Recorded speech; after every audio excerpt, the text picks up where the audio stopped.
बिस्मिल्लाहिर्रहमानिर्रहीम, अस्सलामुअलैकुम। मैं हूं करामत मुग़ल और मेरे साथ हैं ईसा नकवी।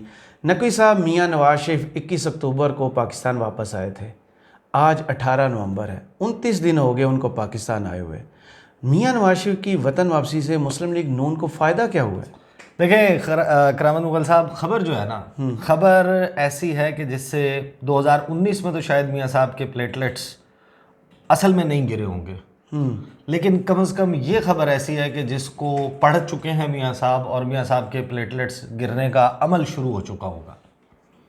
लेकिन 2019 में तो इन्होंने कहानी पूरी सुनाई थी। 2019 के बाद क्या किया, मियाँ साहब यहाँ से चले गए, और क्योंकि मियाँ साहब मुस्लिम लीग नून के पोस्टर बॉय, सही, क्राउड पुलर हैं, और मजमा मुस्लिम लीग नून का जो वोटर सपोर्टर है वो इकट्ठा होता है मियां नवाज शरीफ के लिए, उनके नाम पे वो हैं, वो अपने सपोर्टर्स को निकाल लेते हैं।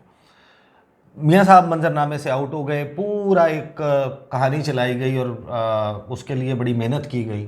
मीडिया ने उसको प्रोजेक्ट किया, मेन स्ट्रीम मीडिया के ऊपर इसके ऊपर मुबाहिसे हुए कि मरियम नवाज क्राउड पुलर है। लेकिन ये नून लीग को खुद भी पता था, मीडिया को भी पता था, और लोग भी अंधे नहीं हैं, उनको नज़र आता है कि मरियम नवाज नून लीग के क्राउड पुलर नहीं है, नून लीग का क्राउड पुलर है मियां मोहम्मद नवाज शरीफ, उनका पोस्टर बॉय। सही। फास्ट फॉरवर्ड कर लें, 2022 शहबाज शरीफ साहब आ जाते हैं, मुआशी तबाहकारियाँ फैलाते हैं, और उसके नतीजे में ऑड्स चेंज हो जाते हैं, वो चले जाते हैं इमरान खान के फेवर में। इमरान खान की जो पॉपुलैरिटी की वेव है उसको सामने रखते हुए मियाँ साहब अपनी वापसी का इरादा तर्क कर देते हैं। सही। साल 2023 का आगाज़ होता है, इजलास के बाद इजलास, इजलास के बाद इजलास, मीटिंग्स आफ्टर मीटिंग्स होती हैं। उनके हवाले से मैंने रिपोर्ट भी किया था कि उन इजलासों में मियाँ मोहम्मद नवाज शरीफ को ये कहा गया है कि छोटे भाई शहबाज शरीफ से ना हो पाएगा। अगर इमरान खान का कोई तोड़ निकालना है या बाइज्जत इलेक्शन में पार्टिसिपेट करना है कि इतने भी बुरी हालत ना हो, तो मियाँ साहब आपको वापस आना पड़ेगा। ये हमारी सियासी राजधानी के बका का सवाल है। सही। मियाँ साहब ने एडवांस पार्टी के तौर पे मरियम नवाज़ को भेजा, माहौल बनाना शुरू किया। मियाँ साहब बहरहाल 21 अक्टूबर को पाकिस्तान लैंड कर गए। वो जहाँ से मांगे तांगे का जो इधर से इकट्ठा किया हुआ क्राउड, जाहिर है कि वो एक फेस सेविंग वाला क्राउड जो है वो 21 अक्टूबर को इकट्ठा हो गया। एक बहस चली, और बहस ये थी कि मियाँ नवाज शरीफ फैक्टर कितना कारामद होगा। सही। मैंने उस पर सुना था नुसरत जावेद साहब का तज्जिया, और उन्होंने कहा था कि देखें 4-5% का फ़र्क पड़ेगा। यानी कि नून लीग अगर फॉर एग्जांपल उसकी पॉपुलैरिटी 20 पे खड़ी है, 25 पे है, 30 पे है, 34 पे चली जाएगी, 20 पे है तो 24 पे चली जाएगी, कोई ख़ास फ़र्क नहीं। नवाज शरीफ को ख़ास फ़र्क नहीं डालेंगे। लेकिन नून लीग के अंदाजे मुख्तलिफ थे कि ये सारा माहौल बना के मीडिया साथ है, इदारे साथ हैं, प्रोटोकॉल, हाई कमिश्नर लंदन में, फिर दुबई से जिस तरीके से आमद, आईजी का सलूट, जो बायोमेट्रिक मशीन है वो हेलीकॉप्टर से वो मियाँ साहब के कदमों में, वो सारा माहौल बनाने से पाकिस्तान के अवाम मरूब तो होते हैं, उनका ये ख्याल था। लेकिन पाकिस्तान यार बड़ा तब्दील हो गया। ये जो गैजेट है ना, मोबाइल फ़ोन है, इसने जो तबाही मचाई है ना, लोगों के जहन जो है ना, वो अब उनकी जो पहले होता था ना कि सिर्फ ज़ाहिर है कि शऊर आहिस्ता आहिस्ता डेवलप होता है, लेकिन लोग उसको एक्सप्रेस उस तरीके से नहीं करते थे, अब बहुत ज़्यादा हो गए हैं। और उससे जो एक भेड़ चाल क्रिएट करने की कोशिश होती है ना, वो जब डाइसेंटिंग वॉइस वो अपनी स्पेस बनाती है। अब हुआ क्या है, जियो जंग ग्रुप सबको मालूम है कि मुस्लिम लीग नवाज़ का अगर सबसे बड़ा कोई हिमायती ग्रुप है, तमाम तर सहाफ़ती अक़दार को, स्टैंडर्ड्स को, जर्नलिस्टिक नॉर्म्स को, ट्रेडिशंस को, उसूलों को, ज़ाब्तों को पसे पुश्त डालते हुए, यानी कि जियो जंग ग्रुप ने कोई कसर नहीं उठा रखी। वो जिस तरह मीडिया विंग, मुस्लिम लीग नवाज़ मीडिया विंग अगर कहा जाए तो ज़्यादा बेहतर होगा। बिल्कुल ऐसे ही। जियो जंग ग्रुप, उसमें ये तमाम शामिल हैं। कुछ दरमियान में लोग अच्छे भी हैं, अपना ज़ाहिर है कि प्रोफेशनली रिपोर्ट भी करते हैं, जो ऑन एजेंडा नहीं होती, लेकिन एजेंडे के तहत जिस तरीके से तहरीक इंसाफ को टारगेट, चले आप क्या अपना पर्सनल प्रखाश थी वो आप निकाल रहे थे, वो गलत है, लेकिन आप कर रहे थे। लेकिन मियाँ साहब को ओवर ड्यू प्रोजेक्शन देना और मियाँ साहब की गुड्डी चढ़ाने की कोशिश। शाहरुख खान जो है ना, मेरे ख्याल में मियाँ साहब के या मरियम नवाज़ के फेवरेट एक्टर हैं। एक मूवी है कभी खुशी कभी गम, उसमें एंट्री हेलीकॉप्टर पे है, और एक है वो दिल वाले दुल्हनिया ले जाएंगे, उसमें वो कबूतरों को दाना डाल के वो गर्विदा बनाते हैं अपने ससुर को। तो वो दोनों एंट्रीज उनकी वापसी पे दोनों चीज़ें डाली गई हैं। ये मेरी अपनी ऑब्जर्वेशन है। ये आप कहाँ से निकालते हैं ये बातें? ये यहाँ से बहरहाल अब सर्वेज का जो है वो सीज़न शुरू हो गया। मियाँ साहब के आने से पहले के सर्वेज भी हैं, मियाँ साहब के आने पर सर्वेज भी हैं, और मियाँ साहब के आने के बाद सर्वेज। मैं कहने लगा था शायद आप कहने मियाँ साहब के जाने के लिए भी सर्वे मौजूद है। Arrival day survey, pre arrival survey and post arrival survey. सही। प्री अराइवल सर्वे आपको याद होगा 62% पे इमरान खान, ये आपको ये अच्छा 62% वाला भी ऑब्वियसली एक स्कैटर्ड वो है। बहुत सारे लोग समझते हैं कि क्योंकि साइलेंट मेजॉरिटी और वो फिर किस तरीके से करती है, सिंपैथी का फैक्टर है इमरान खान के लिए वगैरह वगैरह, मल्टीपल फैक्टर्स हैं उसकी वजह से, और फिर वो अपोजिशन लोग उनको समझते हैं। अब जो सर्वे दी न्यूज़ ने किया है, अंसार अब्बासी साहब ने उसकी खबर छापी है, जियो टीवी की वेबसाइट के ऊपर वो खबर लगी हुई है, वो मैं आपको उसमें सामने रख देता हूँ। जो आदादो शुमार हैं, अब अगर आप उन आदादो शुमार को देखेंगे तो आपको अंदाज़ा होगा कि अगर पाकिस्तान में फ्री एंड फेयर इलेक्शन होता है तो कौन कहाँ पे खड़ा होगा, और बहुत ही हैरान कौन है। और नवाज शरीफ साहब के यकीनन ये खबर पढ़ के, ये आदादो शुमार अपने इदारे में देख के कि यार मेरा अपना जो मीडिया विंग है वो अगर ये छाप रहा है, मेरा अपना पेड कंटेंट अगर ये है तो अगर ये है तो फिर क्या सूरत रियलिस्टिक क्या होगा। अच्छा, खबर का फोकस जो है ना वो सर्वे नहीं है। अच्छा, इस खबर का फोकस है कि आम इंतखाबात में पीटीआई पर पाबंदी ज़ेरे गौर नहीं। ये भी अच्छा, डिसऑनेस्टी है। इसमें जो मेरी इंफॉर्मेशन है वो अगली वीडियो में हम रखेंगे कि क्या चल रहा है उस फ्रंट के ऊपर क्या चल रहा है। बहरहाल पहले इस खबर पे आ जाते हैं, और ये जो ऑड्स अब क्रिएट होते हुए नज़र आ रहे हैं ये बहुत दिलचस्प है। खबर है कि जनाब सीनियर सरकारी ज़राए ने, अंसार अब्बासी ने छापी है, सीनियर सरकारी ज़राए ने दावा किया है कि 8 फरवरी 2024 को होने वाले आम इंतखाबात में पाकिस्तान तहरीक इंसाफ की शिरकत पर पाबंदी आयद करने पर गौर नहीं किया जा रहा। राब्ता करने पर वज़ीर इत्तलात मुर्तज़ा सोलंकी ने भी तस्दीक की कि पीटीआई पर पाबंदी आयद करने का कोई एजेंडा है और ना ऐसा कोई मामला किसी भी मौके पर ज़ेर गौर आया है। दिलचस्प बात यह है कि गुज़श्ता कौमी असम्बली में अपोजिशन लीडर राजा रियाज, जो अब नून लीग का हिस्सा है, ने भी अपनी साबका पेशगोई तब्दील कर दी है कि पीटीआई, जो उन्होंने कहा की थी कि पीटीआई रहेगी और ना बैलेट पेपर पर उसका इंतखाबी निशान बल्ला होगा, ये उन्होंने प्रेडिक्ट किया था, उन्होंने तब्दील कर दिया कि नहीं, पीटीआई भी होगी और बल्ला भी होगा बैलेट पेपर पे। वो बड़े अब वो कहते हैं कि सूरत हाल तब्दील हो गई है और पीटीआई को इलेक्शन लड़ने की इजाज़त दी जाएगी, लेकिन साथ ही उन्होंने वाज़ेह किया कि पीटीआई को इलेक्शन में ज़्यादा वोट क्यों नहीं पड़ेंगे। जुमेरात को दी न्यूज़ से बातचीत करते हुए राजा रियाज ने कहा कि 3 बड़ी कमियों की वजह से पीटीआई के लिए इंतखाबी मुकाबला बहुत मुश्किल साबित होगा। तजुर्बा नहीं है, पैसा नहीं है और वक्त नहीं है। ये 3 वजूहात उन्होंने बताई हैं। हालांकि मैं ज़ाहिर है कि 18 साल 19 साल में जितने भी जो आम इंतखाबात हैं, जनरल इलेक्शंस हैं, जो बल्दियाती इलेक्शंस हैं, या जो बाईपोल्स हैं, ज़िमनी इंतखाबात हैं, मैंने ऑन ग्राउंड रहते हुए कवर किए हैं। मेरी यानी कि इस वक्त के जो हालात क्रिएट हुए हैं पाकिस्तान में, ये क्योंकि इससे पहले नहीं हुए, मैं किसी भी सूरत ये नहीं समझता कि जो डायनामिक्स हैं 2024 8 फरवरी के इलेक्शंस के, वो ट्रेंड्स वो फॉलो करेंगे जो पहले होते थे। ये पाकिस्तान की तारीख का शायद सबसे मुख्तलिफ इलेक्शन होगा, चाहे फ्री एंड फेयर हो, चाहे अनफ्री एंड अनफेयर हो। ये मैं आपको बता सकता हूँ कि ये इलेक्शन बहुत मुख्तलिफ होगा। माजी के जितने भी इलेक्शंस हुए हैं पाकिस्तान में, पाकिस्तान की तारीख में ये इलेक्शन डिफरेंट होने जा रहा है, और लोगों का जो इस वक्त पल्स है, वो पल्स कहाँ पर, वो मुख्तलिफ जगह पे खड़ी हुई है। इन सब के अंदाजे गलत हैं।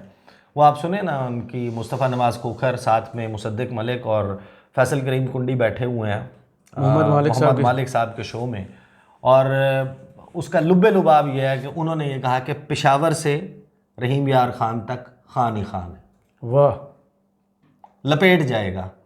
लेकिन ये जो दी न्यूज़ का सर्वे है ना, ये कहता है नहीं, पेशावर से रहीम यार खान तक नहीं, ये लाइन लगाता है कि चित्राल से लेके कराची तक और लाहौर से लेके गवादर तक, ऑल अक्रॉस पाकिस्तान खान ही खान है। सही। ये कहीं स्टैंड ही नहीं करते। अच्छा, इसमें चले जनाब। अच्छा, ये है 3 जमातों का सर्वे जी। 3 जमातों का सर्वे है, मुस्लिम लीग नवाज, पाकिस्तान पीपल्स पार्टी और पाकिस्तान तहरीक इंसाफ, और उसमें बाकी को दीगर को इकट्ठा रखा गया है, सबका इंडिविजुअल सर्वे नहीं है। राजा रियाज क्या कहते हैं, राजा रियाज वाली वहीं से खबर कंटिन्यू कर लेते हैं।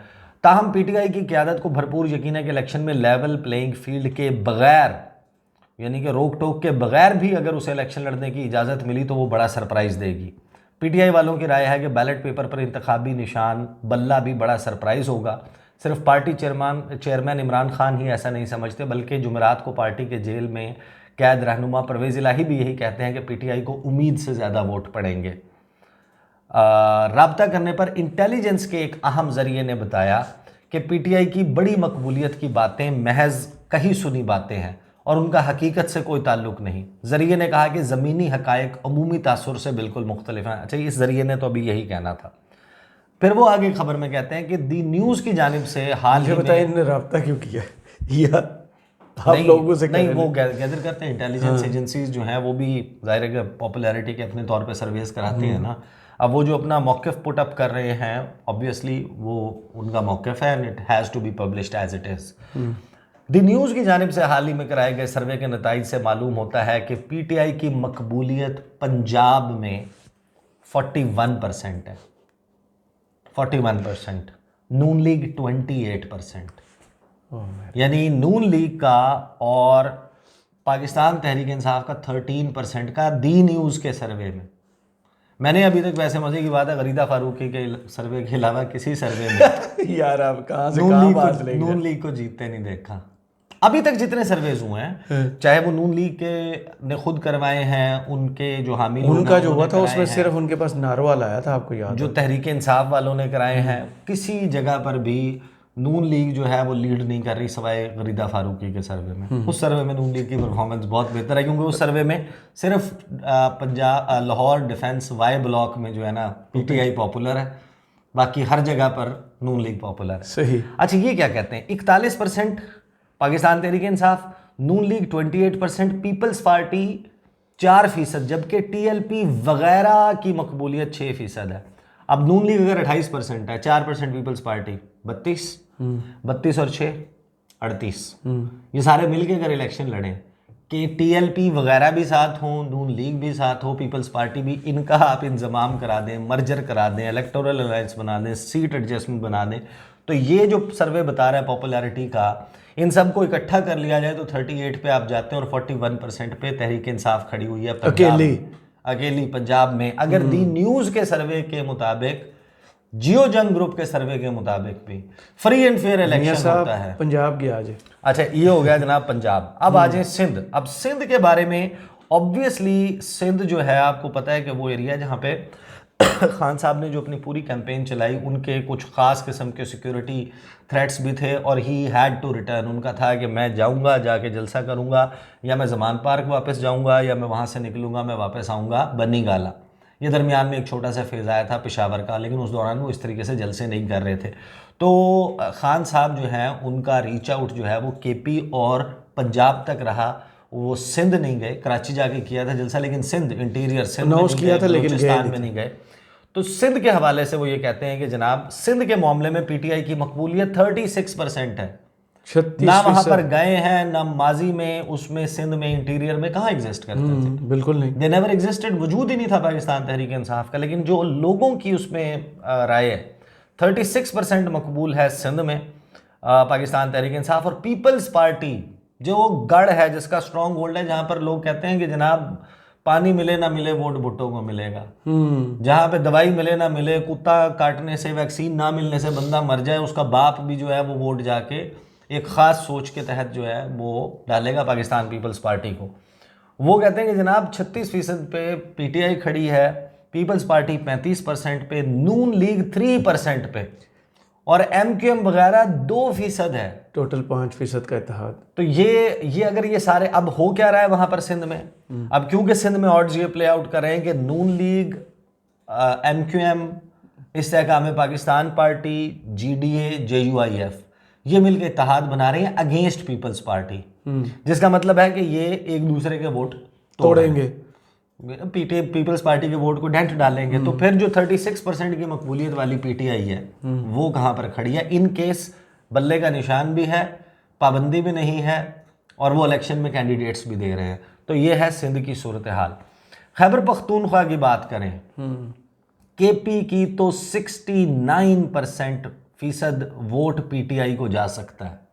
69%। इसका मतलब यह है कि Khyber Pakhtunkhwa is out of question. 69 means के पूरी असम्बली भरी हुई होगी केपी की सूबाई असम्बली, और वहाँ पर जितनी नेशनल असम्बली की सीट्स हैं वहाँ पर पीटीआई को हराना तकरीबन गैर मुमकिन है, चाहे सब मिल जाए।